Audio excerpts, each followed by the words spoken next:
தியானம் செய்வார்.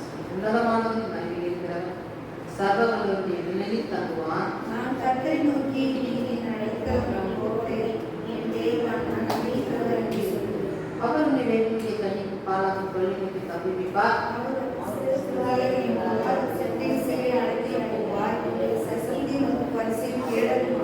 இரவிலுண்டாகும் பயங்கரத்துக்கும் பகலில் பறக்கும் அம்புக்கும் இருளில் நடப்படும் கொலை நோய்க்கும் மத்தியானத்தில் பாழாக்கும் சங்காரத்துக்கும் பயப்படாது. பக்கத்தில் 1000 பேர் வலது பக்கத்தில் 16 பேர் இருந்தால் அதனை அணுகாது. பார்த்து பின்மாற்றுக்கு ஒரு பலனை காண்பார். என கடைக்கிழமை இருக்கிற உலகமான கர்த்தரை எனக்கு ஆதரவாக கொண்டார். ஆகையால் பொல்லாப்புக்கு நேரிடாது வாதையும் கூட வழிகளெல்லாம் உன்னை காக்கும்படி குணமாக கொண்டு தூதர்களுக்கு கட்டளையிடுவார். பாதம் கலையில் இல்லாத வைக்கிறவர்களுக்கு கைகளில் போவார். சிங்கத்தின் மேலும் பெரிய பாம்பின் மேலும் நீ நடந்து பார். சிங்கத்தை வருஷத்தை மிதித்து போடுவார்.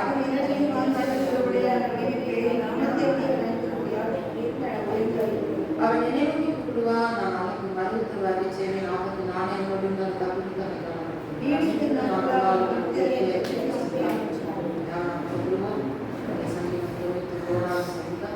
தாவீதின் சங்கீதமாக இருக்கிறது. எல்லாருக்கும் மனப்பாடமாக தெரிந்த ஒரு சங்கீதமாக இருக்கிறது.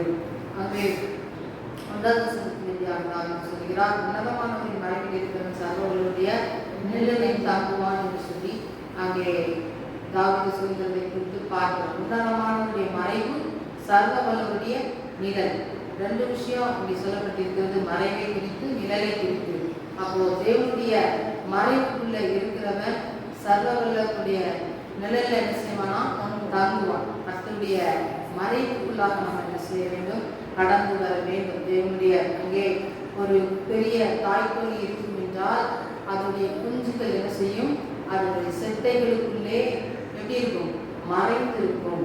அப்போ அது அப்படியே மறைந்து இருக்கும்போது அது பத்திரமாக பாதுகாக்கப்படும். அது மாத்திரமல்ல, அது தன் தாயை விட்டு சற்று தூரம் அது போகும்போது சில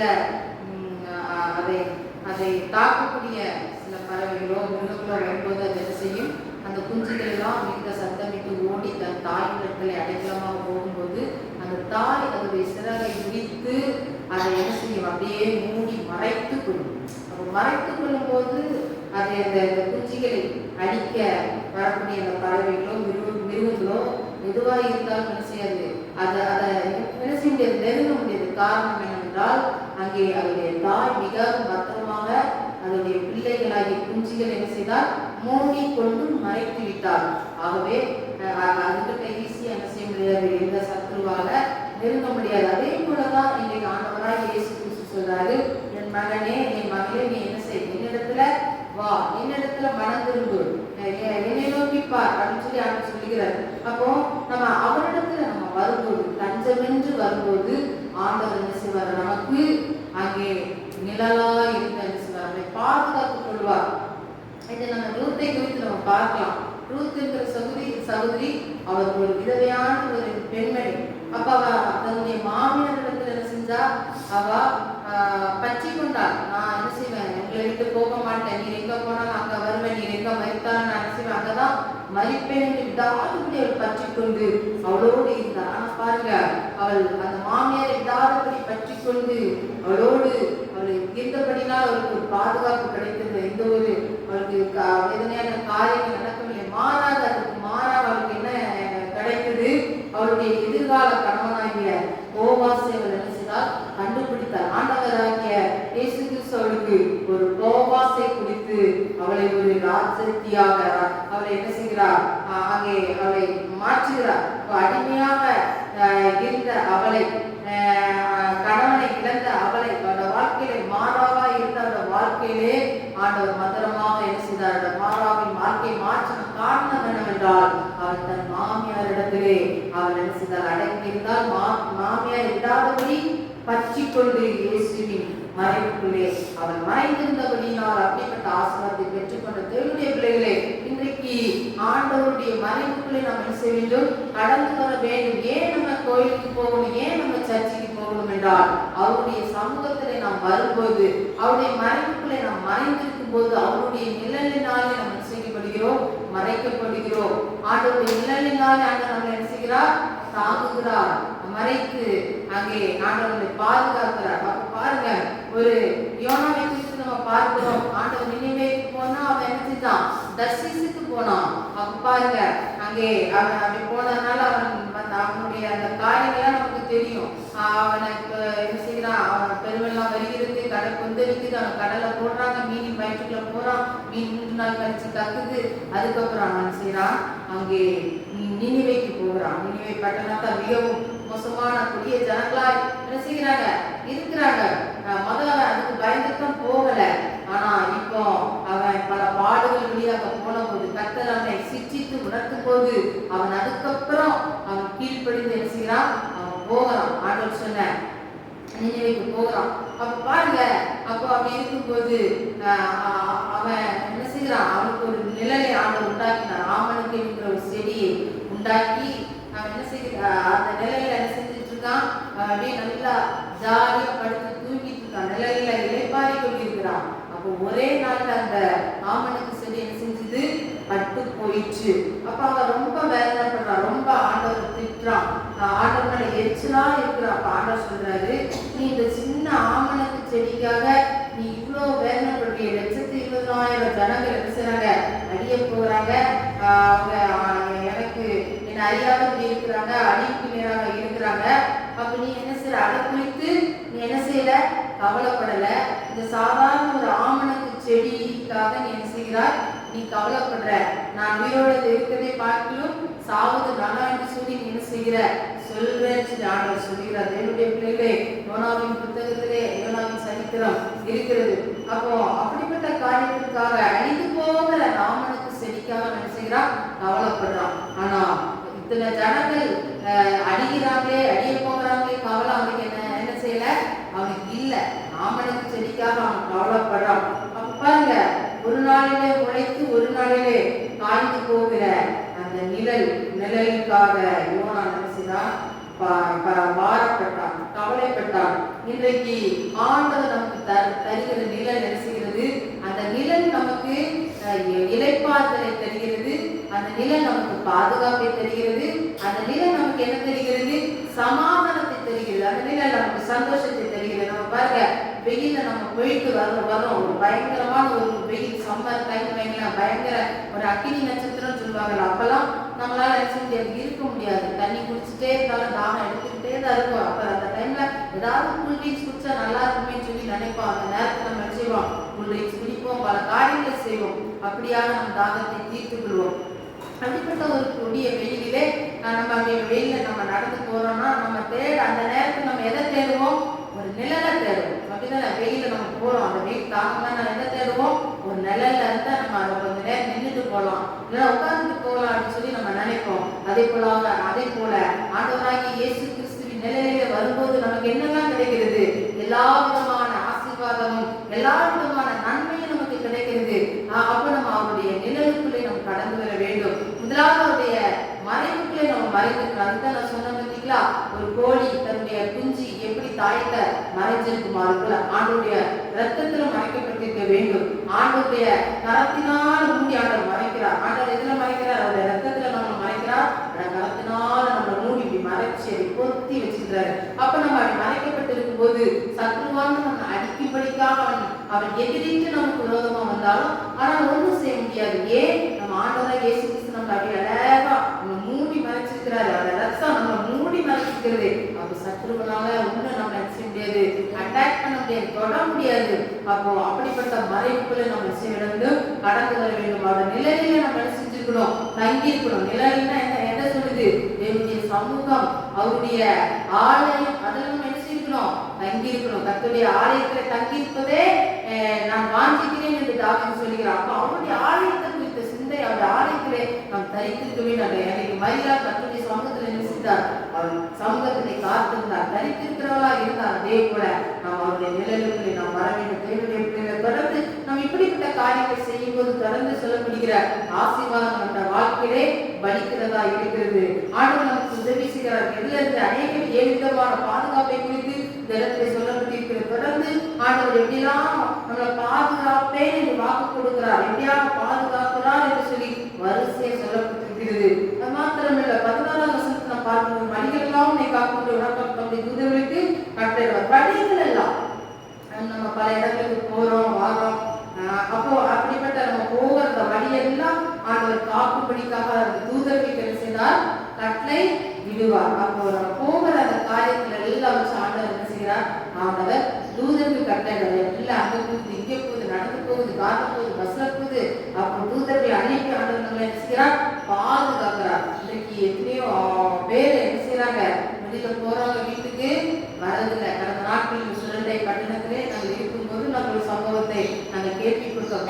அங்கே ஒரு நல்ல ஒரு விசுவாசி, அவர்கள் ஒரு 45 வயது தான் இருக்கும் என்று நினைக்கிறேன். கடைசி பையன் 12ஆம் வகுப்பு படிக்கிறான்னு சொல்லி சொன்னாங்க. அப்போ மனைவி நல்ல ஒரு நர்ஸா இருக்கிறாங்க, அண்ட் ஒரு கவுன்சிலராகவும் அந்த பட்டணத்துக்கு இருக்கிறாங்கன்னு சொல்லி சொன்னாங்க. அப்போ புருஷன், மனைவியோட தங்கச்சி 3 பேரும் பைக்ல போயிருக்கிறாங்க. ஏதோ மேலையா போகும்போது அங்கே எதிராக வந்த லாரி அவங்க மேலே ஏறி அவர்கள் என்ன செஞ்சுட்டாங்க? ஸ்பாட்ல 3 பேர் என்ன செஞ்சுட்டாங்க? இறந்து போனாங்க. தேவனுடைய பிள்ளைகள் அவர்களுக்குரிய, ஆனா அவங்களுக்கு ஏராளமான சொத்துக்கள் உண்டு. நல்ல ஒரு மகா வந்து பிலிப்பைன்ஸ் என்று நினைக்கிறேன், ஒரு வெளி தேசத்திலே அவர் டாக்டருக்கு 3ஆவது ஆண்டு என்ன செய்தார்? படித்துக் கொண்டிருக்கிறார். அப்புறம் 2வது பிள்ளைங்க வந்து இரட்டை பிள்ளைகள் சொல்லுவோம்ல, 2 ஆண் குழந்தைகள், 2 பேரும் 12ஆம் வகுப்பு படித்துக் கொண்டு இருக்கிறாங்க. அப்படிப்பட்ட ஒரு சூழ்நிலையிலே பெற்றோர்களாகி இவர்கள் வெளியே சென்ற போது பிள்ளைங்க என்ன காத்துருப்பாங்க? அப்பா அம்மா உள்ள நேரத்துல வந்துருவாங்க அப்படின்னு சொல்லி எதிர்பார்ப்போடு காத்திருக்கிற அந்த பிள்ளைகளுக்கு ஒரு வேதனையான ஒரு செய்தி வந்தது. அவர்கள் மரித்து போய்விட்டார்கள். தேவனுடைய பிள்ளைகளை பாருங்க, ஒரு நிமிஷம் தான் மனுஷனுடைய வாழ்வின் முடிவு. அப்ப பாருங்க, அப்படிப்பட்ட ஒரு காலகட்டத்திலே வெளியில போற மனுஷனுக்கு வீட்டுக்கு வருவதுல கேரண்டி இல்லை. அப்ப பாருங்க, பிள்ளைங்க இன்னைக்கு தவிக்கிறாங்க. தாய் இல்லைன்னா தகப்பல்லைன்னா எப்படி இருக்கும்? பிள்ளைங்க எப்படி தவிப்பாங்க? யோசிச்சு பாருங்க. அப்போ அப்படிப்பட்ட ஒரு சூழ்நிலை உண்டாகி இருக்கிறது. அதுக்காக தான் இப்படிப்பட்ட சம்பவங்களுக்கெல்லாம் ஆண்டவர் நம்மளை என்ன செய்யணும்? விலக்கி பாதுகாக்கணும். அப்போ கர்த்தருடைய கிருபை நம்ம என்ன செய்யணும்? சூழ்நிலை அப்படி எல்லா சூழ்நிலையும் நம்ம ஆண்டவர் எவ்வளவுதான் ஆசீர்வதிச்சாலும் நம்ம என்ன செய்யக்கூடாது? பெருமை கொள்ளக்கூடாது. நம்ம எவ்வளவுதான் ஆண்டவர் நமக்கு பணங்களை தரட்டும், ஆசீர்வாதங்களை தரட்டும், நம்ம என்ன செய்யக்கூடாது? ஒருபோதும் பெருமை அடையாதபடி எல்லா சூழ்நிலையிலும் நம்மை தாழ்மையா நம்ம இருக்கும்போது ஆண்டவருடைய கிருபை நம்ம தாங்கும். அப்போ பெருமையா நம்ம இருந்தோம் என்றால், பெருமையாய் நடந்து கொள்வோம் என்றால், தேவனுடைய கோபாக்கினி எப்பொழுது வரும் என்று சொல்ல முடியாது. அப்ப தேவனுடைய கோபாக்கினி வரும்போது தேவனுடைய கோபத்துக்கு முன்பதாக நிற்கத்தக்கவன் யாராலும் நிற்க முடியாது. அப்ப பாருங்க, ஆண்டவராய் இயேசு கிறிஸ்து நீங்க வழிகள் எல்லாம் காக்கும்படி உங்களுக்கு என்ன செய்கிறார்? தூதர்களை கட்டளையிடுகிறார். பாதங்களை இடராதபடி அவர்களை தம் கரங்களில் என்ன செய்வார்கள்? ஏந்தி கொண்டு போவார்கள். அப்படிப்பட்ட பாதுகாப்பை அவர் தருகிறார். அந்த பாதுகாப்பு நமக்கு தேவைதானே? அப்ப அவருடைய மறைவுக்குள்ளேயும் நிழலுக்குள்ளேயும் நாம் இருக்க வேண்டும். தேவனுடைய பிள்ளைகளே, 14 வருஷம் என்னிடத்தில் வாஞ்சியா இருக்கிறவர்கள் விடுவிப்பேன், நாமத்தை அறிந்திருக்கிறேன். வாஞ்சியாக இருக்கும்போது விடுதலை, நாமத்தை அறிந்திருக்கிறபடி நாம் ஏன் அடைக்கலாம்? 2 விஷயம். வாஞ்சையா இருக்கும்போது ஆண்டவர் செய்கிறார், விடுவிக்கிறார். அப்படிப்பட்ட வாஞ்சை வேண்டும். இன்னைக்கு உலக மக்களுக்கு இன்னைக்கு என்ன வாஞ்சை இருக்கு? நல்லா உலகத்துல நல்லா வாழணும், படிக்கணும், பணம் சேர்க்கணும், நல்ல ஒரு லட்சாதிபதியாய் கோடீஸ்வரர்களாம் இருக்கணும், 4 பேர் மதிக்கத்தக்கதான ஒரு மனிதர்களாய் இருக்க வேண்டும் என்று சொல்லி என்ன செய்கிறார்கள்? நினைக்கிறார்கள். அதன் வழியாக அவங்க பிரயாசப்பட்டு ஓடுகிறார்கள். ஒரு வகையில் அது நல்லதா இருந்தாலும் வேதம் சொல்லுகிறது, அவன் என்னிடத்தில் வாஞ்சியா இருக்கிறவனா நான் அவனை விடுவிப்பேன். ஆண்டவருக்கு நம்ம வாஞ்சியா இருக்கணும். என்னதான் உலக பிரகாரமான வாஞ்சியை நமக்கு இருந்தாலும் அதை விட மேலாக ஆண்டவர் மேல நம்ம வாஞ்சியா இருக்கும்போது எப்படிப்பட்ட ஒரு சூழ்நிலை நம்முடைய வாழ்க்கையில வந்தாலும், கண்ணீரின் பள்ளத்தாக்கு, வேதனையின் பள்ளத்தாக்கு, வியாதியின் பள்ளத்தாக்கு வழியாக நம்ம நடந்து சென்றாலும் ஆண்டவராய் இயேசு கிறிஸ்து என்ன செய்வார்? விடுவிப்பார். எப்பொழுது விடுவிப்பார்? நம்ம வாஞ்சியா இருக்கும்போது ஆண்டவர் நமக்கு என்ன செய்வார்? விடுதலை தருகிற தேவனா இருக்கிறார். அப்போ அவருடைய நாமத்தை அறிந்திருக்கும் போது ஆண்டவர் நமக்கு என்ன செய்கிறார்? வேதமான ஒரு அடைக்கலத்தில் வைப்பார். அவருடைய நாமத்தை எப்படி நம்ம அறிந்திருக்கணும்? அவருடைய நாமம் உண்மையிலே வல்லமையுள்ள நாமம் தான். அவருடைய நாமத்தை நம்ம கூப்பிடும்போது, அவரை நோக்கி நம்ம கூப்பிடும்போது அவர் நமக்கு என்ன செய்வார்? நமக்கு உதவி செய்வார். நம்ம உயர்ந்த அடைக்கலத்தை கொண்டு போய் வைப்பார் என்கிற அந்த நம்பிக்கை, விசுவாசம் நமக்கு என்ன செய்ய வேண்டும்? இருக்க வேண்டும். அப்போ அந்த நாமத்தை நம்ம நன்றாக அறிந்திருக்க வேண்டும். நம்ம உலகத்துல பலவிதமான நாமங்கள் இருக்கிறது, பலவிதமான நாமங்கள், பல ஆயிரங்கள் சொல்லுவாங்க. முக்கோடி தேவர்கள் என்று சொல்லி அப்படிப்பட்ட பல நாமங்கள் இருந்தாலும் ஆண்டவராகிய இயேசு கிறிஸ்துங்கிற நாமம் ஒரே ஒரு நாமம் தான். அந்த ஒரே ஒரு நாமத்தை நம்ம கூப்பிடும்போது என்ன செய்யும்? அங்க பேய்கள் அழகும், அங்கே சத்துரு என்ன செய்வான்? நடுநடுங்கி போவோம். அப்ப சத்துரு நடுநடுங்கக்கூடிய ஒரே ஒரு நேம் என்னது?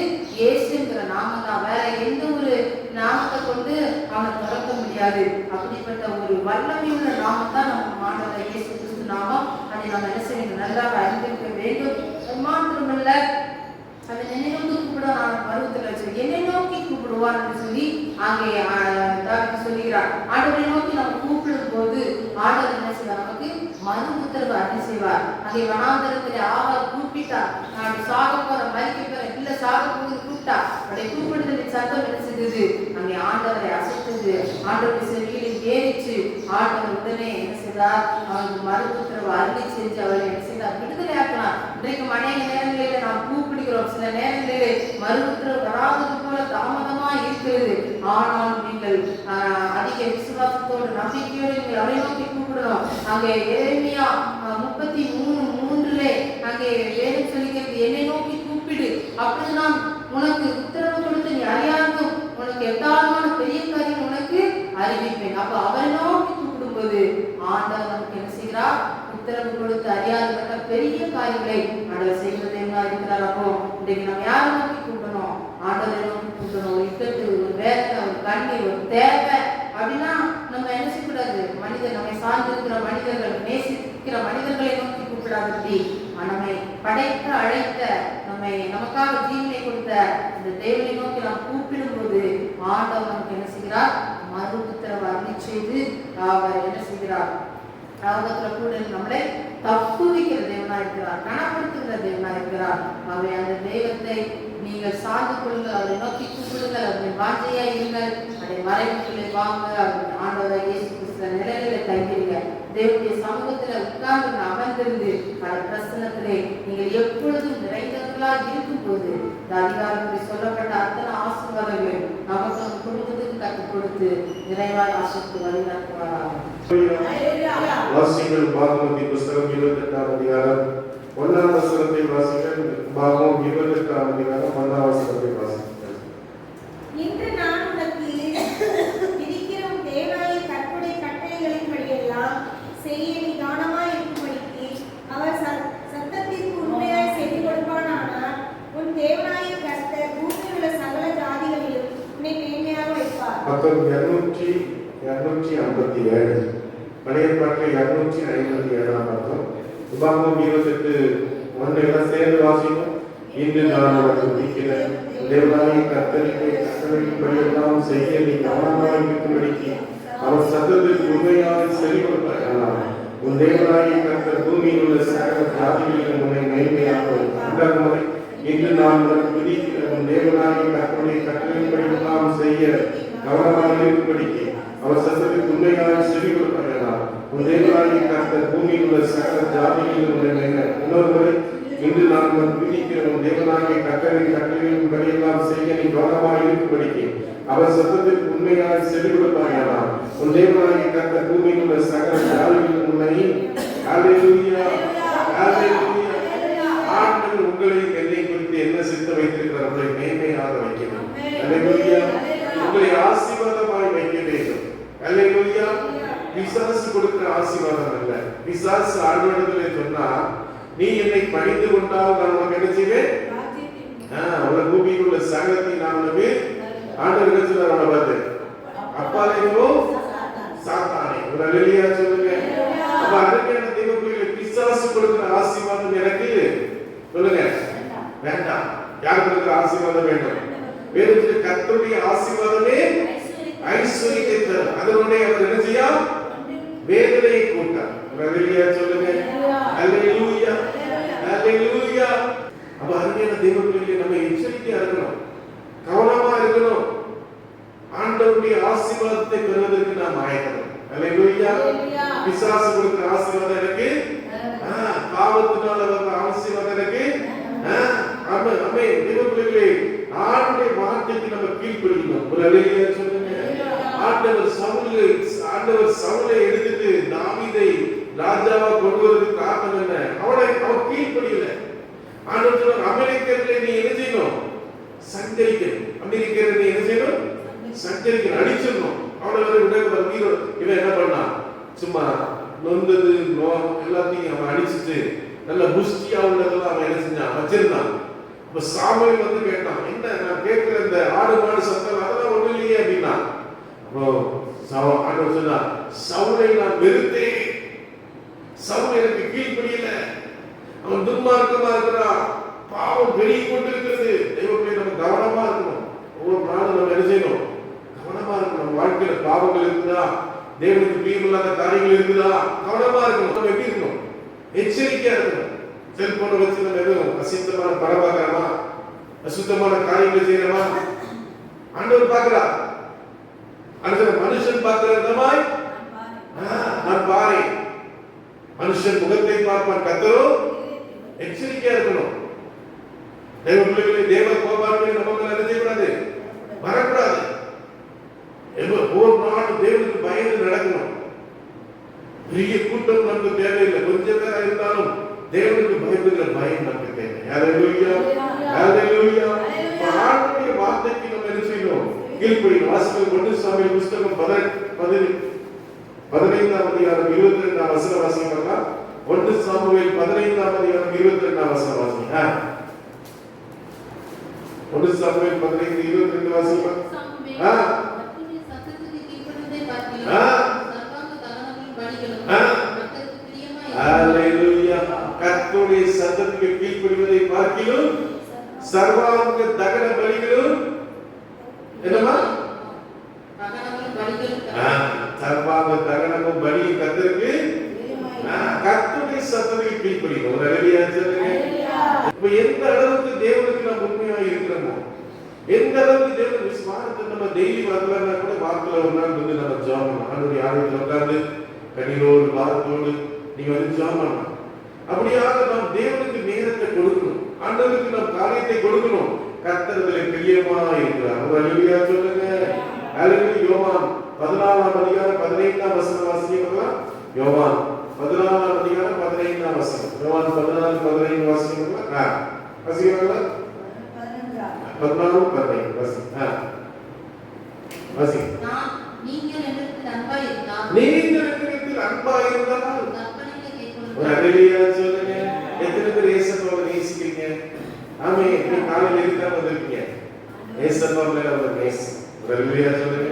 இயேசுவா மேல உள்ள காதல். ஹல்லேலூயா, ஹல்லேலூயா. ஆண்டவர் மேல வாஞ்சை இருக்கு அப்படின்னா என்ன வந்தீங்க? நாட்டில் நீங்க பாப்பா இங்க தூத்துக்குடினா ரொம்ப நமக்கு அடிக்கடி பஸ் இருக்கு. இந்த தென்காசி சைட்லன்னா 2 மணி நேரம் 3 மணி நேரத்துக்கு வந்து பஸ் இருக்கு. பாப்பா காலேஜ் விட்டு வாரா. நாங்க சொர்ணையிலிருந்து கடைகளூர் கிட்டத்தட்ட ஒரு 25 கிலோமீட்டர் போயிட்டு எங்க அவா நாங்க போய் அப்பதான் சொல்றாங்க, நாங்க இப்பதான் ராஜபாளையம் வந்திருக்கப்பா அப்படின்னா. ராஜபாளையத்துக்கு கடைகளூர் 1 மணி நேரம் ஆகும். 1 மணி நேரம் நாங்க கடை நான் ராத்திரி போறது கொஞ்சம் ஒரு மாதிரி இருக்கு அப்படின்னேன். அப்படி கிறிஸ்டி நானும் வரேன் கூட அப்படின்ட்டான். இல்லை கிறிஸ்டி நீ ரெஸ்ட் எடுத்து அப்படின்னு இல்லை வரேன். 2 பேரும் போய் கிட்டத்தட்ட 1 மணி நேரம் பஸ் ஸ்டாண்ட்ல எழுதிடும் காத்திருக்கிறோம். யாருக்கு? மகா வரா. ஹல்லேலூயா. ராத்திரி ஒட்டத்துல வருது. அப்போ பிள்ளையை கத்திரமா என்ன செய்யணும்? கூட்டிட்டு வரணும்னு சொல்லி தாயும் தகவலும் போய் எழுதிடும். நடு ராத்திரியா இருந்தாலும் போய் எழுதிடும். காத்திருக்கணும். அதே போலதான் ஆண்டவருக்காக நம்ம காத்திருக்கணும். ஒரு ஹல்லேலூயா சொல்லுங்க. ஆண்டவர் மேல ஆசையா இருக்கணும். எங்களுக்கு பிள்ளையை பிடிக்கல, பிள்ளை வந்தா வருது எப்படி வருதுன்னா நாங்க நினைச்சிருப்போம். சொல்லுங்க. படுத்து தூங்கிப்போம். போய் பார்க்கணுமா? வந்தா ஒரு எங்கேயாவது வரையா அப்படின்னு சொல்லிட்டு நாங்க இருந்திருக்கோம். ஆனா பிள்ளை எழுதினோம், பத்திரமா வரணும், பத்திரமா வீட்டுக்கு கூட்டு வந்துருக்காங்க போய் எழுதிக்கிறோம் காத்து. அதே போல ஆண்டவருக்காக நம்ம காத்திருக்கணும். ஒரு ஹல்லேலூயா சொல்லுங்க. ஹல்லேலூயா, ஹல்லேலூயா. வாசிங்கள் எசேக்கியேல் 36:27. எசேக்கியேல் தீர்க்கதரிசன புத்தகம் 36ஆம் அதிகாரம் 27ஆம் வசனத்தை வாசிக்க பார்க்கலாம். எசேக்கியேல் 36:27 வாசிக்கமா? என்ன இருக்குயா? எசாயா, எரேமியா, எசேக்கியேல். என் ஆவியை வைத்து உங்களை என் கட்டளைகளில் நடக்கவும் என் நியாயங்களை கைக்கொள்ளவும் அவைகளின்படி செய்யவும் பண்ணுவேன். ஒரு ஹல்லேலூயா சொல்லுங்க. ஆண்டவர் என்ன வைப்பார் அவங்க உள்ளத்துல? ஆவி. அந்த ஆவி வைப்பார். ஒரு ஹல்லேலூயா சொல்லுங்க. அப்படின்னா அப்பவுமே காய்ச்சி போயிடுச்சு. அல்லேலூயா. பசுத்தாவி வீட்டுல பசுத்தாவியில இட்லி அதிகமா அப்படின்னு கேட்டா இட்லி அதிகமா காய்ச்சி அதான் போயிடுச்சு, டிஸ்மிஸ் ஆயிடுச்சு. அல்லேலூயா சொல்லுங்க. அப்ப ஆண்டவருடைய ஆவி உங்களுடைய உள்ளத்துல நிற்கும். அல்லேலூயா. ஆண்டவருடைய ஆவி வந்தா கல்லான இதயம்லாம் போயிடும். அல்லேலூயா சொல்லுங்க. சதையான இசைக்கெல்லாம் சொல்லப்படுற கல்லான இதயத்தை எடுத்துக்கொண்டு சதையான இதயமா மாறிடும். ஆண்டவருக்கு கீழ்ப்படுகிற ஒரு இதயமா மாறிடும். அல்லேலூயா சொல்லுங்க. அல்லேலூயா. ஆண்டவருக்கு கீழ்ப்படுகிறதால் நமக்கு என்ன ஆசீர்வாதம் வருகிறது? வாசிக்கப்படல யாக்கோபு 1ஆம் அதிகாரம் 17ஆம் வசனம் வாசிக்கலாமா? யாக்கோபு எழுதுறது புதிய பாட்டுல இருக்குது. யாக்கோபு 1ஆம் அதிகாரம் 17ஆம் வசனம் வாசிங்க. யாக்கோபு 1:17. நன்மையான எந்த ஈவும் பூரணமான எந்த வரமும் ஒரு அல்லேலூயா சொல்லுங்க. ஆண்டவருக்கு நாம் கீழ்ப்படியும் போது நமக்கு நன்மையான ஈவு வரும். அல்லேலூயா சொல்லுங்க. சங்கீதக்காரர் என்ன சொல்றாரு? நன்மையும் கிருபையும் என்னை தொடரும். அல்லேலூயா சொல்லுங்க. ஏசப்பா பிள்ளைகள் என்ன தொடரும்? தீமை தொடராது. அது சங்கீத வாசல்ல உன் வழிகளெல்லாம் உன்னை காக்கும்படிக்கு தொலைச்சாமி பக்கத்துல இந்த பாஸ்டருடைய அண்ணன் ஒளிஞ்ச இடைகால் பக்கத்துல தென்காசி பக்கத்துல இடைகால ஒரு ஊர் பக்கத்துல 2 பஸ் போயிட்டு இருந்துச்சு. ஒரு 2 தனியார் பஸ்ஸுகள் 2 இடிச்சதுல அப்படியே கிட்டத்தட்ட அந்த பஸ்ல இருந்த கிட்டத்தட்ட 7 பேர் இருந்துட்டாங்க, மறித்து போனாங்க. அதுல ஒரு பாப்பா அழுதா. அவளுக்கு அப்பா சின்ன வயசுல இறந்துட்டாங்க. அவளுக்கு கண்ணு 2ம் தெரியாது. அம்மாவும் என்ன செஞ்சுட்டா ஆக்சிடென்ட். அவன் எப்பவும் ட்ரெயின்ல தான் வருவாங்க. அன்னைக்கு பார்த்து எப்படி இருந்திருக்கான்? பஸ்ல வந்திருக்கான். அன்னைக்கு செஞ்சுட்டான். அழுதா. ஐயோ அப்புறம் கடைசியில ஸ்டாலின் என்ன பண்ணிக்கிற உடனே அவனுக்கு வேலையை போட்டுருக்கு. ஒரு அல்லேலூயா சொல்லுங்க. அல்லேலூயா. இங்கே நான் கேள்விப்பட்ட சிவகங்கை பக்கத்துல நமக்கு சிவகங்கை ரொம்ப பக்கம். சிவகங்கையில் 2 அரசு பஸ் இருந்தது. ஒன்னொன்று மோதுறது அப்படி நிறைய பேர் மறித்து போறதாக கேள்விப்பட்டேன். ஒரு அல்லேலூயா சொல்லுங்க. அப்ப தேவ பிள்ளைகளே, நன்மையான எந்த ஈவும் பூரணமான எந்த வரமும் ஜோதியின் பிதாவும். அல்லேலூயா. கோயம்புத்தூர்ல அந்த நாட்கள் ஒரு பிள்ளை ராத்திரி 11 மணிக்கு அவன் பாய் ஃப்ரெண்டோட பேசிட்டு இருந்தான். என்ன பண்ணாங்க? அவனை கொண்டு போய் 3 பேர் கெடுத்து அவனை சீரழிச்சு அவனை நாசக்கார பண்ணிட்டான். அவனை ஃபுல்லா பிச்சு எடுத்துட்டான். அப்போ நீங்க நம்ம பிள்ளைங்க ராத்திரி வருது, தேவனுடைய பாதுகாப்பு இருக்கிற அப்படின்னாங்க. நல்லையா சொல்லுங்க. நீங்க பிரயாணப்பட்டு போறோம், வண்டியில போறோம், கார்ல போறோம். அன்னைக்கு நாங்க கார்ல போயிட்டு திடீர்னு டபடபடபட சத்தம் கேட்கும். இங்க இருந்து அந்த கேடிகே நகர் வரைக்கும் போயிட்டோம். ஆண்டவரே ராத்திரி ஞாயிற்றுக்கிழமை யாரும் ஒரு வருஷாக்கார இருக்க மாட்டாங்க. என்ன செய்யறேன்னு சொல்லிட்டு திடீர்னு நானும் பாஸ்டர் நான் உடனே இறங்கினாங்க. இறங்கி 2 பேர் லைட் அடிச்சாங்க. அப்படி ஒரு சின்ன தட்டு உடனே இந்த சத்தம் போயிட்டு வெளியே சொல்லுங்க. எல்லாத்தையும் நமக்கு இவ்வளவு சுதந்திரமாக பிடிச்சிட்டாரு பாத்தீங்களா? ஊரே வேடிக்கை பாருங்க. என்னமோ வண்டி உடம்பு போன மாதிரி ஊரே பார்க்குது. என்னமோ ஆயிட்டு போல சத்தம் கேட்குது. அது சின்ன ஒரு தட்டி விட்டு அது அப்படியே அமைதியாயிடுச்சு. ஒரு வெளியா சொல்லுங்க. இந்த வாழ்க்கையில் இருக்கிற பிரச்சனைகள் எல்லாம் ஒரு சின்ன தட்டு அமைதியா சத்தத்தோடு வரலாம், அது பயங்கரமா வரலாம், பூதாகரமா வரலாம். ஆனால் கர்த்தர் எல்லாவற்றையும் அமைதியா இருக்கிறார். நாட்கள் நானும் மனைவி போயிருக்கும் போது எங்க அப்பாவுக்கு சொன்னா பல லட்சக்கணக்கான ரூபாயை மெரிக்கோ ஸ்பெயினுக்காக நான் செலவு பண்ணேன். அப்போ சொன்ன நான் ஒரு ட்ரீட்மெண்ட் போகணும்னா நாங்க பக்கத்துல செங்கோட்டையில ஒரு டாக்டர் இருக்கிறார் வாங்க அப்படின்னு சொல்லி கூட்டு போனோம். கர்த்தர் ஒரு தெய்வீக சுகத்தை பெற்றுக்கிறார். ஆண்டவர் கூடாத காரியம் ஒன்றும் இல்லை. டாக்டர் சொன்ன காலை வெட்டி எடுக்கணும், கையை வெட்டி எடுக்கணும், உடம்பை வெட்டணும்னு சொன்னாங்க. கர்த்தர் தெய்வீக சுகத்தை கொடுத்து கொண்டிருக்கிறார். உங்களுக்கு தேவை அற்புதம் சேர்ப்பா. உங்க வாழ்க்கையில என்ன வியாதியா இருந்தாலும், என்ன தரித்திரமா இருந்தாலும், ஒரு சின்ன வார்த்தை போதும், ஒரு சின்ன கீழ்ப்படிதல் போதும். தேவன் எல்லாத்தையும் நன்மைகளை மாற்ற வல்லவராக இருக்கிறார். எல்லா கரங்களை சுதந்திரமாக. அல்லேலூயா. வாசிங்க நீதிமொழிகள் 28:20 வாசிங்க. இன்னொரு எபேசியர் 1:3 வாசிங்க. நீதிமொழிகள் 28:21 வாசிங்க. பார்க்கலாம். எபேசியர் 1:3 வாசிங்க. உண்மையுள்ள மனுஷன் அல்லேலூயா சொல்லுங்க. அல்லேலூயா. உண்மையா இருக்கணும். கொஞ்சத்துல உண்மையா இருந்தா கர்த்தர் எழுதிவாரு. அல்லேலூயா சொல்லுங்க. கொஞ்சத்திலே ஆட்கள் வரல, பிரசங்கம் பண்ண மாட்டேன், நான் ஆண்டவரை ஆராதிக்க மாட்டேன்னு சொல்றேன். அல்லேலூயா சொல்லுங்க. இருக்கணும். கொஞ்சத்திலும் சின்ன ஒரு பாட்டு படிக்கிறதுனால உண்மையா இருந்தா கர்த்தர் நீங்க திரள் அப்படி சொல்லக்கூடாது. என்ன வாய்ப்பு கிடைச்சாலும் கர்த்தருக்காக அதை பயன்படுத்து. என்ன திறமை இருக்கோ அதை கர்த்தருக்காக பயன்படுத்து. முடியாதுன்னு சொல்லாத, தெரியாதுன்னு சொல்லாத. நீ கொஞ்சத்துல உண்மையா இருந்த கர்த்தரை மகிமைப்படுத்து. ஹல்லேலூயா. ஹல்லேலூயா. ஒரு மனுஷனுக்கு கர்த்தர் 5 தாளந்து கொடுத்தான், ஒருத்தருக்கு 2 கொடுத்தா. 5 என்ன செஞ்சா? 10 மாத்திரம். 2 என்ன செஞ்சா? ஒருத்தர் என்ன பண்ணா? புதைச்சு வச்சான். அடுத்ததுல பேங்க்ல போட்டுட்டாலும் வட்டியாவது கிடைச்சிக்க மாட்டான். ஹல்லேலூயா. புதைச்சு வச்சிருக்கா, நீ சோம்பேறி, நீ உதவாக்கன்னு சொல்லி ஆண்டவர் புறம்பாத இருள போட்டார். ஒரு ஹல்லேலூயா சொல்லுங்க. தேவன் நமக்கு கொடுத்த கிருபை வரங்களை பயன்படுத்துங்க. ஹல்லேலூயா. எபேசியர் 1:3 வாசிங்க. எபேசியர் 1:3. கர்த்தராகிய இயேசு கிறிஸ்துவே, பிதாவாகிய தேவனுக்கு ஸ்தோத்திரம். அவர் கிறிஸ்துவுக்குள் உன்னதங்களிலே ஆவிக்குரிய சகல ஆசீர்வாதத்தினால் எல்லா காரணங்களையும் தட்டி கர்த்தரை ஸ்தோத்திரிங்க. கர்த்தர் எல்லா ஆசீர்வாதத்தினால நம்ம என்ன செஞ்சிருக்கிறாரா? ஆசீர்வதிக்கிறார். ஒரு ஹல்லேலூயா சொல்லுங்க. நல்ல ஆண்டவர் நல்ல பாடல் தாளந்து, ஜெப தாளந்து, ஆண்டவருக்கு பிரசங்க தாளந்து, இதெல்லாம் கர்த்தர் நமக்கு கொடுத்த ஆசீர்வாதங்கள். பிள்ளைகள், குடும்பம் எல்லாம் தேவன் நமக்கு கொடுத்த ஆசீர்வாதங்கள். நல்ல ஜீவன், சுகம். பாருங்க, அம்மா நல்லாதான் இருந்தாங்க. ராத்திரி தான் வாழி இறந்து போயிருக்காங்க. அடக்கத்துக்குள்ள போயிட்டு வீட்டுக்கு வந்திருக்காங்க. ராத்திரி மூச்சு முட்டுதுப்பா அப்படின்னு இருக்காங்க. அப்படி மூச்சு முட்டுது சொல்றதுக்குள்ள அப்படியே ஜீவன் போயிருக்கு. ஹல்லேலூயா.